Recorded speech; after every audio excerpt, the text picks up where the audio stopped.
Hey guys, welcome to Solo ReacTalk. Today I'm going to be reacting to Mistakes of the Emperor Part 1, The Nature of the Emperor, made on the Old Man Lore Stories and Theory YouTube channel. It's been requested by Aaron Horn 4312. And yes, if you guys want to check out my previous reactions to other Warhammer 40k content created by YouTubers, remember the playlist card is going to be at the top here. Just click on it and you'll be able to access them. If you want to check out the original video as well as Old Man Lore Stories and Theory YouTube channel, the links are going to be in the description below.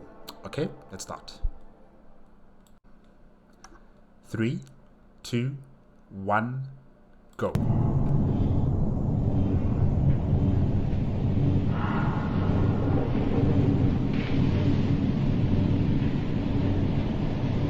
Are you alive? I know that sound clip. Battlestar Galactica, if I'm not mistaken. Yeah, I think it's from Battlestar Galactica. I think the first part 1 or pilot episode of the reimagined Battlestar Galactica, not the 19 what TV series. No, the reimagined Battlestar Galactica. Yeah, okay.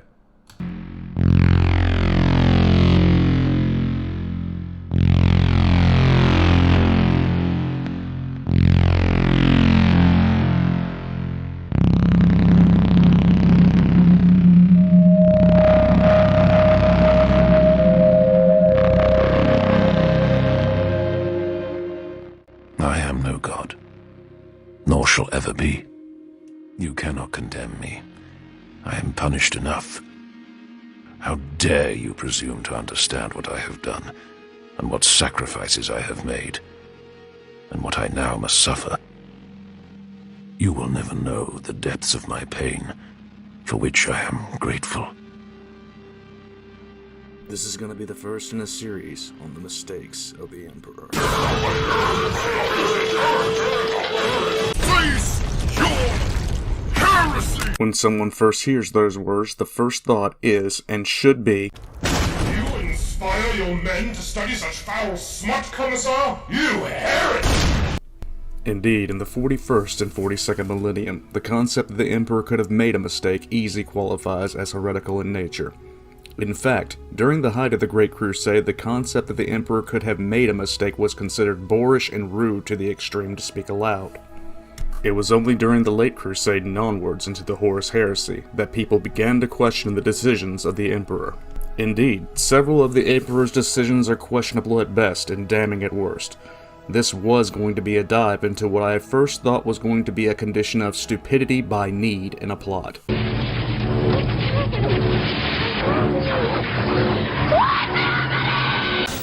I don't know. As with most things in 40k, once you start looking at the lore, things begin to catch your eye. Yeah, this is true. How I think I look. How I look. Yeah, no. Just as someone who is new to the lore would look at the Chaos Gods and assume them to be malevolent presences who only seek to conquer worlds, I saw the decisions of the Emperor as foolish in many regards. But just as with the Chaos Gods, when you start to really contemplate the nature of the subject in question, you realize there is a completely different level to the assumptions you have made. I had written a script for this very lore video and recorded it, and then halfway through the editing process, when I was trying to fit things together, I became frustrated with the amount of time it was taking to get a simple transition nailed down. I lost patience with what I was doing, and then made a quick decision that seemed to patch the entire problem. It wasn't exactly what I wanted, but it would do for the time being. As I prepared to compile the video, as with many that I do, I gave it a second look to make sure that it was ready. For some reason, the entirety of my editing was thrown off by a full half-second in some location, and disgusted I prepared to close the program. That's when the idea struck me, that in the middle of my rush to complete a simple video, I had made an easily avoidable and fundamental error that had cost me, and the only way to salvage it would be to completely start over or spend hours going through and fixing every single error in timing and placement.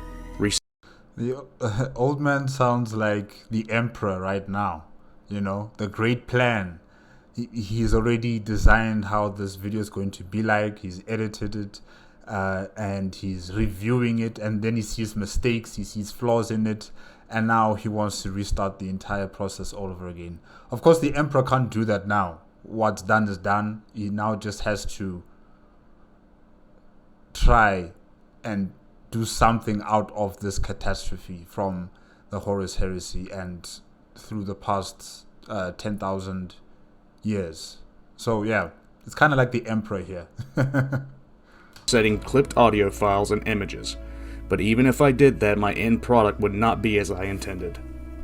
When looking at the mistakes the Emperor made in the course of the Unification Wars and the Great Crusade itself, we tend to look at them individually, outside the constraints of time, and seeing just the decision itself as a standalone event, leaving out all the exterior elements that led to that decision.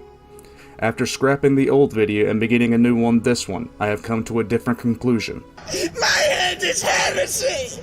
Loathe the hellish head, for it is impure! I just watched this. Yesterday. Yeah. Oh gosh, the Black Templar. What was his name? The High Marshal, Halbert. Yes, Halbert.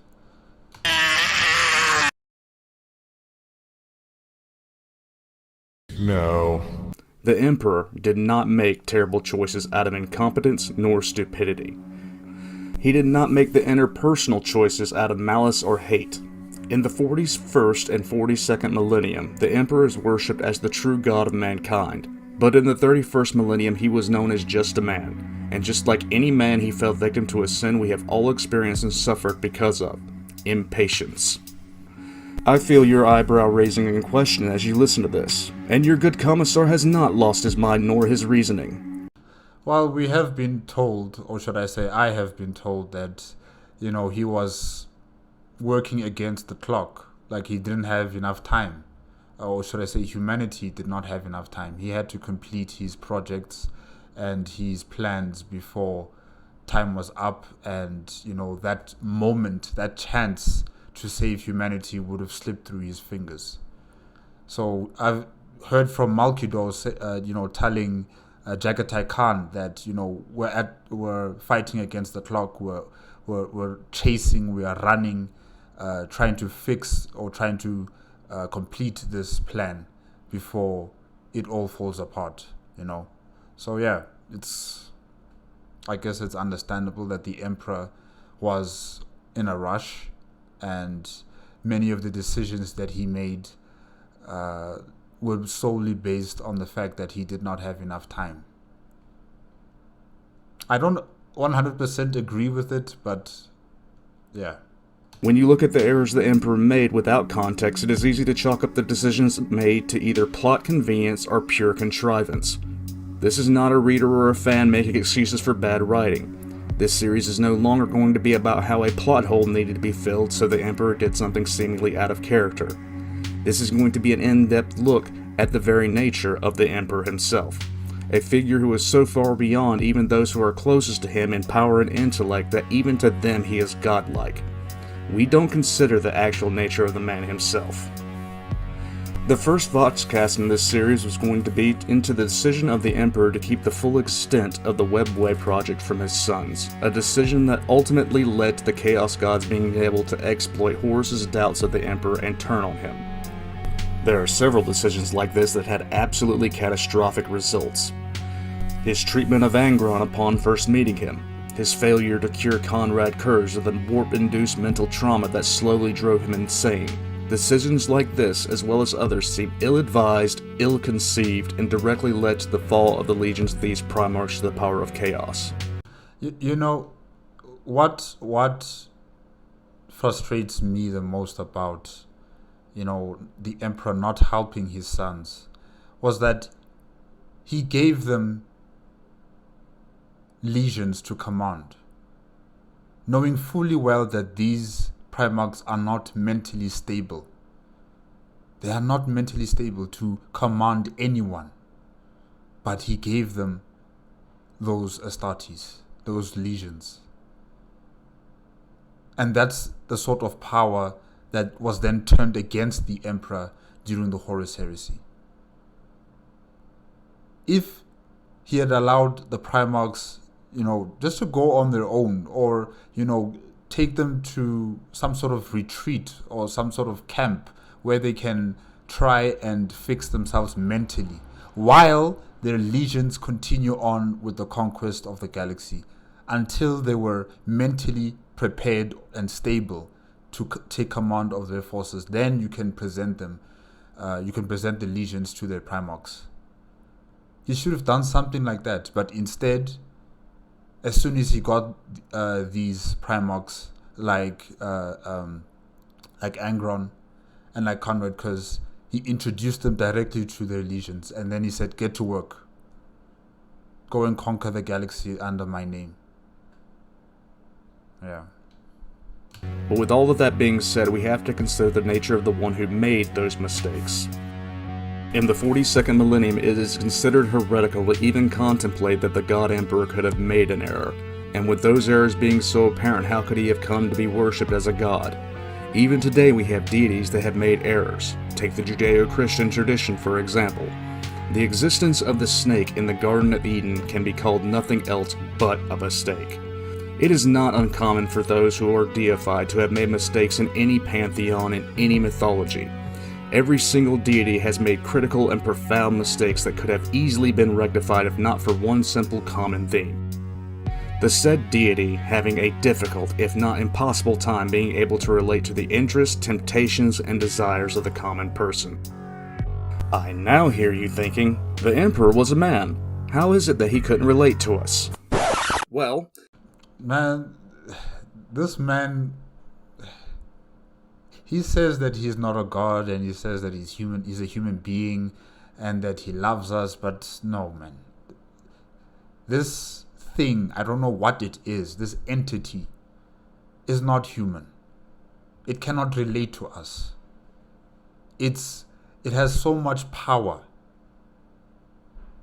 It cannot even understand the concept of a living being, a human being,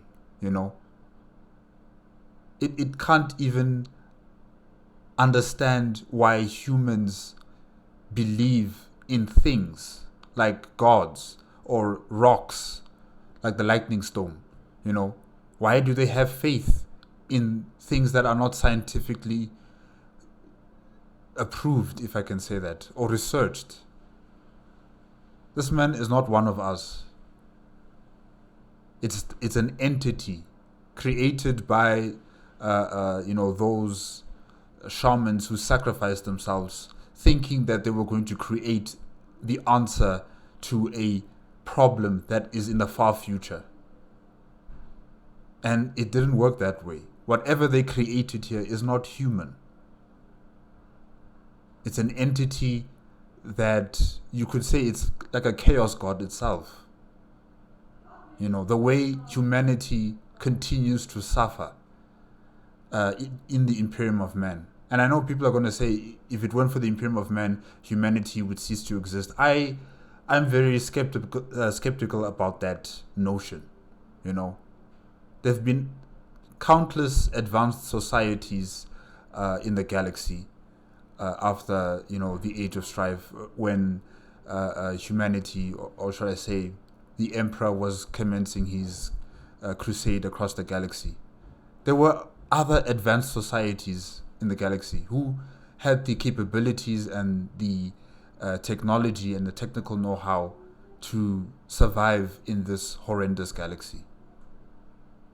They were our possible solutions. But the Emperor quashed all of that so that the Imperium of Man can be the only sole governing body of all humanity. And through that action, we continue to suffer. We continue to stagnate. This man had so much power. And like they say, with power comes great responsibility. When you have too much power, it also means you have a lot of responsibility. And once you have a lot of responsibility, you become a tyrant, because you're the only one. You're the only one who believes that they have the answers to our problems. And you will not hear anyone else's ideas. You will not understand anyone else's fears or desires or needs. Because you're a tyrant. So this man, he didn't understand us. He didn't understand us, and I'm sure I'm sure people want to believe that he did, but he didn't. Not at all. From the very beginning, he just did not understand us. Yeah. I can't understand how some of you like the Stringstorm Idol project. How in the absolute pure living fuck can some of you guys actually stand this heretical garbage? That fucking Tao with a string bikini on sitting there singing songs into your face and you think it's cute. What the fuck?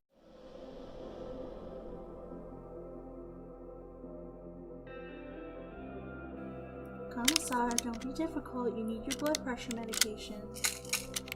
I do not need fucking blood pressure medication. I need to start fucking killing Tao. What part of that don't you...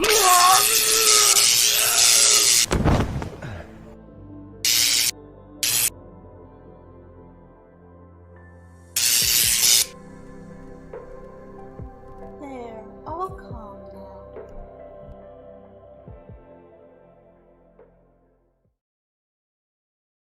I would like to thank the Sisters Hospitaller for sending one of their finest Medicaes to me.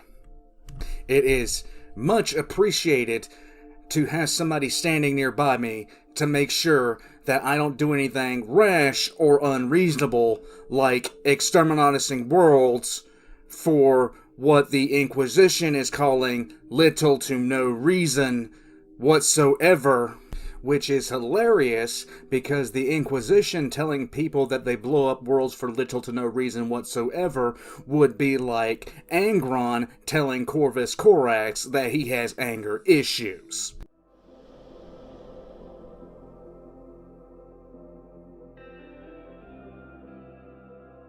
I like the tranquil music in the background. Back to the core of the Voxcast. To understand the nature of the Emperor, one needs to look at the decisions made in the appropriate context, so we will look at the history of the Emperor as we currently know it. Regardless of how he came into being, the Emperor was born in modern-day Anatolia, sometime before the rise of the first cities in a Neolithic village that rested on the coast of the Sakarya River. He was a potent psyker, even at an extremely young age, and before he even reached puberty he already could use his mental abilities to a lethal effect. During his adolescence, while attending to his dead father, the Emperor envisioned his uncle having committed the murder. Without a second of anger or sadness about what he was about to do, the Emperor killed his uncle, using his mental abilities to stop the man's heart.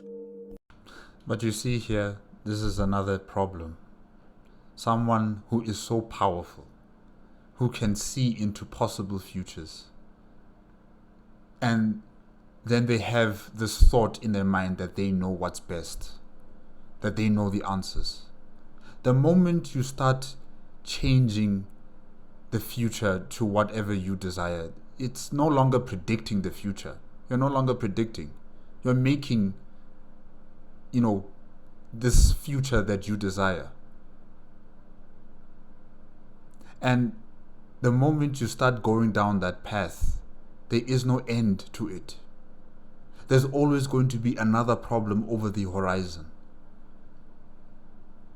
You see into possible futures, you pick that possible future, but then it doesn't give you the complete holistic story about what's going to happen in that future.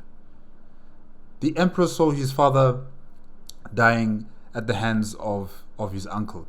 He doesn't know the reason why his uncle killed his father. Did he actually see his uncle stabbing his father, strangling his father, pushing his father down the hill? What exactly did he see?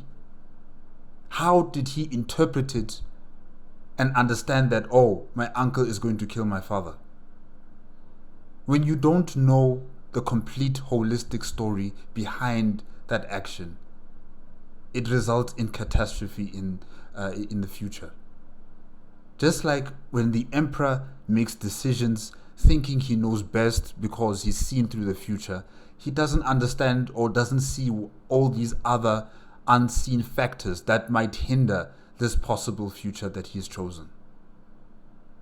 And so he can only see what's in front of him. He cannot see over the horizon. Because that's different futures, different paths that have not yet come into fruition. And thus he's trapped in this cycle, this curse of seeing into the future and believing that he knows what is right. Every decision he makes, the timelines go this way, that way, this way, that way, and ultimately now it's under his, his control or his influence. And he'll never be able to find the true, perfect, or close enough future that he desires. He'll never attain it. He'll never attain it. Sometimes when you have power like this, you shouldn't act on it. You should be as disciplined as possible when you have this type of power. Because the moment you fall into its embrace, you will never be able to escape.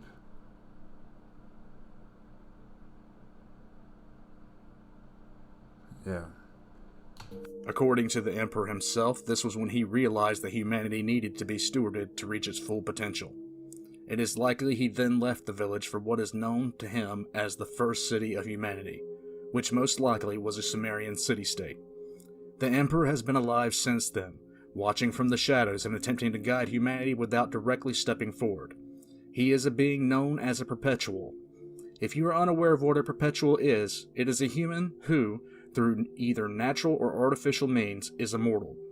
Some known perpetuals are John Grammaticus, Olivia Surica, Erda, and Vulcan. In some cases, perpetuals can come back from the dead. For an example of how severe a death a perpetual can go through, one only has to look at Vulcan. At the Isstvan V Dropside Massacre, Vulcan was captured by none other than Conrad Curse of the 8th Legion. Hell no, to the no, no, no, hell to the no. To give context to those who may be new to the lore, from a universe that is defined by how horrible things are, being captured by Conrad Curse ranks easily in the top 10 worst fates imaginable. Vulcan was completely unaware of his status as a perpetual until this moment, and it is only when Conrad loses his temper we found out exactly how extreme this ability to revive is. Vulcan had been directly hit by a low-level nuclear strike on Isstvan. Conrad had captured him afterwards. Conrad had stabbed him to death. Shot him. Tore out his heart. Cut off his head. Crushed him. Minced him. Exposed him to the vacuum of space and hooked him up to the exhaust ports of a battle barge.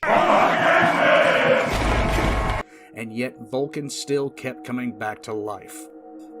In escaping Conrad Curse, Vulcan had activated a teleportation device which deposited him in high orbit of Macragge, homeworld of the Ultramarines. Vulcan drifted through the vacuum of space, entered the atmosphere, came through the fires of re-entry, and made a sizable crater in the city of Macragge Civitas. Vulcan is dead! Oh God! Still he lived. That shows two things. Some perpetuals are able to come back from almost anything, and Vulcan's powers are absolutely insane. Vulcan, step away from the frog. I remember this. Yeah, they were on... Oh gosh, they were on that planet. What was it called again? Oh no, I forgot the name.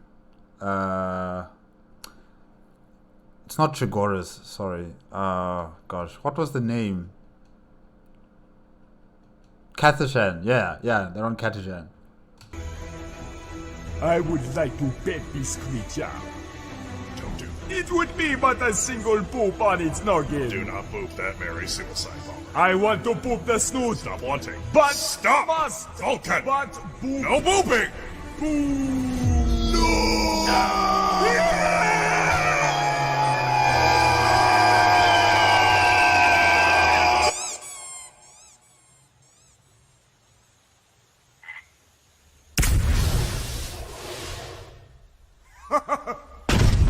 As I stated before, my original idea was that the Emperor was simply the victim of the writers needing to fill a plot hole, but that opinion has changed. I threw out my previous thoughts and looked at the lore surrounding his early life as well as the information we have throughout the lore.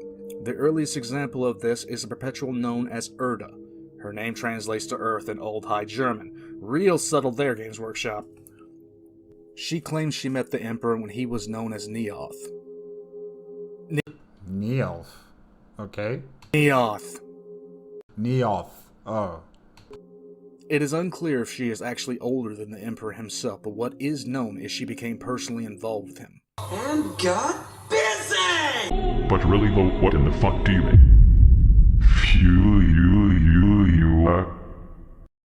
In the book Saturnine, she gives the earliest timeline-wise indicator of what the Emperor would eventually become.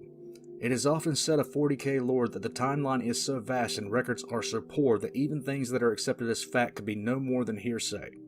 Such is the case with our own recollections. In most cases, we are meant to see the Emperor as a loving and compassionate figure who cared deeply for mankind in all ways.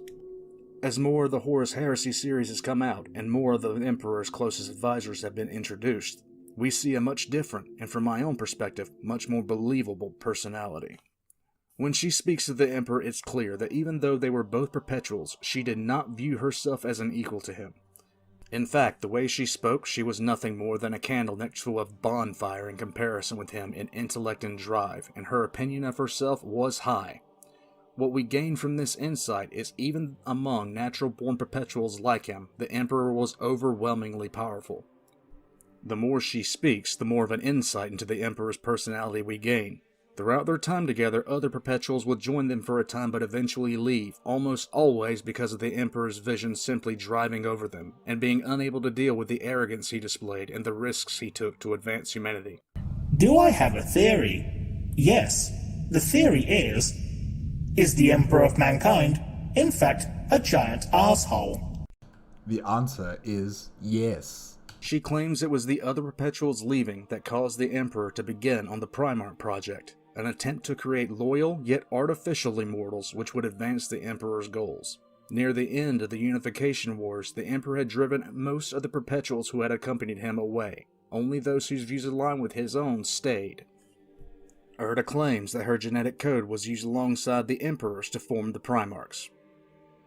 Don't tell Forgrim about that because... oh god, just please don't. It's grimdark enough in here. Why? Why shouldn't we tell Fulgrim about his biological mother, you know? What is known is that directly prior to the events of the Great Crusade, Erda left the Emperor, claiming that during the gestation of the Primarchs, the Emperor did not allow her to take any part in their lives. Claiming that she feared for the Primarchs because she knew what the Emperor was going to use them for, she lowered the defenses of the gestation area to the powers of the warp, allowing the Chaos Gods to pull them into a warp rift and disperse the Primarchs around the galaxy.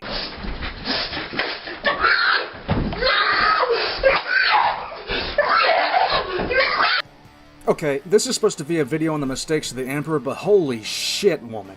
You were worried about how your man was going to take your kids and turn them into military-minded campaigners to take back the galaxy in the name of humanity, and your solution to this was to just throw open the car door while you're going 80 miles an hour and kick them out? Look, I mean, Erda made deals with the Chaos Gods. The Emperor has also made deals with the Chaos Gods. Yeah, they're both at fault. They're both at fault. This has to go down as the worst outcome from a child in the history of divorces. Envision yourself as a kid and your dad wants to send you to military boarding school, but one night your mom takes you out of your bed and straps your ass to a rocket and flings you into space. You crash landed at Gotham City on steroids and the only thing to eat is homeless people. Your name is Conrad Curse, and this is why you have issues. Man, divorce is mutual destruction sometimes. You know, we don't know why it happens, but you know, when divorce proceedings happen between two people who previously loved each other, or they were in a very strong relationship, partnership type of situation, and they break apart, it becomes a very nasty affair. And you know, some spouses will do things that are illogical. You don't know why did they do this action? Why did they take this action? But they did it. And yeah, it's bad. I'd like to thank my mother. Thank my mom. Thank you, Mom. Thank you, Mom. Thank you, Mom. Thank you, mama. Mamá, esto es para ti. My mother, I love you. I love you, Mom. Fuck you, bitch. Erda painted a picture of a man whose towering intellect had made him inflexible, aloof, and unwilling to see another person's point of view. A tyrant does not need to see another person's point of view. A tyrant does not need to listen to anyone else's opinions or understand how they feel. A tyrant believes in their own, ideas and their own strengths far more than anything else. So yeah, no surprise. This is not the first time in the lore we get the image of the man who is the Emperor, but it is the second most direct in its impact. The first all but confirms my beliefs. It was upon reading this that I was convinced. The living Emperor had been an artful being, as skilled at hiding his thoughts as he was reading those of others. What remained of him was powerful beyond comprehension, but it lacked the subtlety he had whilst he walked among men. Speaking with the Emperor had been like conversing with a star. The Emperor's words burned him. What hurt most deeply was what went unsaid. The Emperor greeted Guilliman not as a father receives a son, but as a craftsman who rediscovers a favorite tool he had thought lost. He had behaved like a prisoner locked in an iron cage who was past a rasp. Guilliman had no illusions. He was not the man who had brought the rasp, he was the rasp. While the Emperor had walked abroad, he had cloaked his manipulations in love. He had let his Primarchs call him father. He had let them call themselves his sons. He had rarely spoken those words himself, Guilliman now realized, and when he had done so without sincerity. Buffeted by the full might of the Emperor's will unclothed in flesh, a cloak had been ripped from Guilliman's eyes. The Emperor had allowed them to love him, and to believe he loved them in return. He had not. His Primarchs were weapons, and that was all. Though his power was immense, perhaps greater than it had been before he ascended, the Emperor's humanity was all but gone. He could no longer mask his thoughts with a human face. The Emperor's light was blinding, all-encompassing, but finally, Guilliman had seen it as a whole. The being he thought of his father could hide nothing from him. The Emperor did not love his sons. You can't keep getting away with it! You can't keep getting away with it! There were things, Guilliman, all his brothers, were nothing but a means to an end. He understood. He knew what his father wanted to achieve and why. Facing things like Karamar brought it back home to him time and time again. Knowing what opposed mankind made him see the utility of lies. Guilliman honestly say he loved all the men who called himself his sons? He barely knew them, especially now, calls blasphemous hordes in particular. They too were a means to an end. He and his father had that in common. The mantle of rulership was weighty, and molded the man that bore it. I never wanted to be a tyrant, thought the Primarch. Perhaps my father did not wish to be so either. History has roles for us that cannot be denied. We are but pieces on the board of eternity. My lord, said Matteo into the Primarch's silence, please tell us, does the Emperor love us? We are so much more like you than you ever intended, thought Guilliman. You gave too much of yourself to us. Without realizing in your arrogance, you made yourself a father in truth. We are your sons in every way. Did you even see that? My lord, said Matteo. The Emperor loves us all, lied Guilliman. I have to admit that you are kind of an asshole. Oh. So what are we left with? What is the true nature of the Emperor? It is a man so far removed from the base human, so intelligent and so powerful, that he was a god in everything but title when he walked. He is a figure completely obsessed with his goal, to ascend humanity, and convinced of his own forthrightness of thought. He had few friends, few real friends, and even fewer still that saw him for as he truly was. The one thing he definitively was not was a loving father and understanding ruler. He was a man who simply saw no other way and could not be convinced that there might be. In the end, the greatest fault of the Emperor was an abject lack of humility in the face of issues where a bit of it would have made all the difference. And imagine if this man's plans succeeded and we all lived in the webway. We're still going to be under the tyranny of this thing, this person that calls itself a human. We're still going to be under the tyranny of it for all eternity, because the Emperor does not die. He's also a perpetual. So all of humanity would be in the webway, under the thrall of this man and whatever future plans he has for us. And I can assure you, there is no, beautiful ending with flowers and rainbows and rolling green hills and, we're living in some sort of paradise. No, I just don't see it. Not with this thing. If he can use humanity as his tools like this, what makes us think he's not going to continue on with that once we're in the webway with him? Once we have evolved and have become the type of human beings he wants. It was never going to end. We're just going to be in some sort of dimensional realm, like the Emperor becoming a chaos god, ruling over his demon subjects, like all the other chaos gods, how they also have their own realms and they have their own demons living in those realms. We're going to be essentially the same, just like that,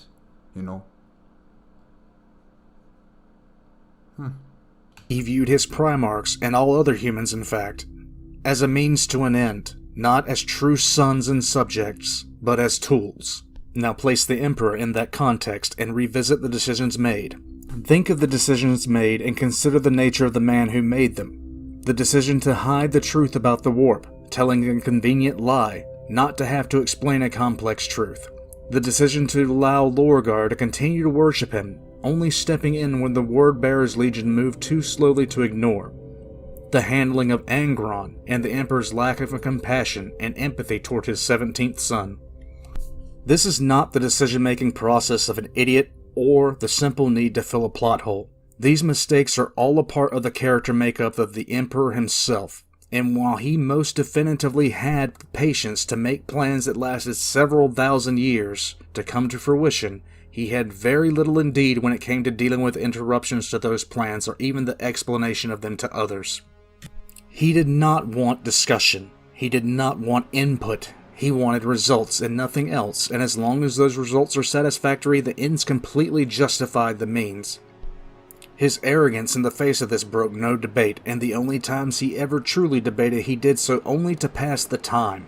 I mean, we can remember the priest in the Lightning Stone Church, the last priest, how he just came in there just to gloat, just to entertain himself, and to berate this old man who still believes in gods and spirits and all that type of stuff.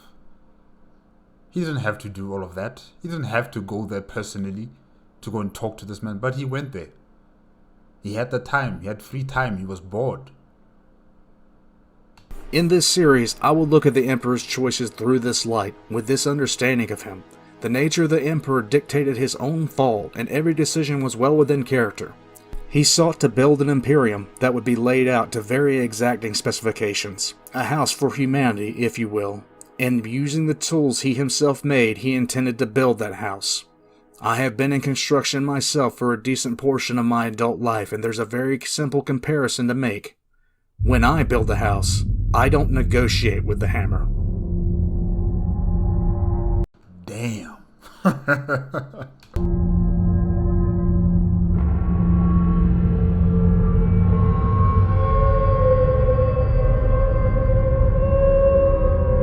What would you know of struggle, perfect son, huh? When have you fought against the mutilation of your mind? Which one of us had to rise up against a kingdom with nothing but a horde of starving slaves? Is that Angron? Listen to your blue-clad wretches yelling of courage and honor. Courage and honor! Courage and honor! Do you even know the meaning of those words? Courage is fighting the kingdom that enslaves you. No matter that their armies overshadow yours by 10,000 to 1. You know nothing of courage. Honor is resisting a tyrant when all others suckle and grow fat on the hypocrisy he feeds them. You know nothing of honor.